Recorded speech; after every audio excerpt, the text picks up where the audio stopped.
Sa iba pang mga balita mga kabrigada, muli pong naranasan ng mga mangingisdang Pilipino ang panggigipit ng mga barko ng China habang nagsasagawa ng humanitarian mission. Ang Philippine Coast Guard at ang Bureau of Fisheries and Aquatic Resources sa West Philippine Sea. Sa gitna yan ng pamamahagi ng tulong sa mga mangingisda sa Bajo de Masinloc, nakatanggap ng babala ang mga barko ng Pilipinas mula sa People's Liberation Army Navy Vessel 568 dahil umano sa isinagawang live fire exercise sa lugar.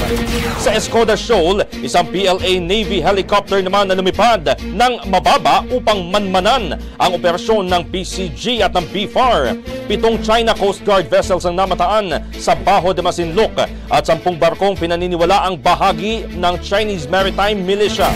Sa kabila ho nito, nakapag-abot sila ng 98,000 liters ng gasolina, 5 toneladang yelo at 345 grocery packs sa mahigit 100 fishing vessels bilang tulong sa mga mangingisdang Pilipino na patuloy na nagtatrabaho sa kabila ng banta ng panghaharas sa karagatan.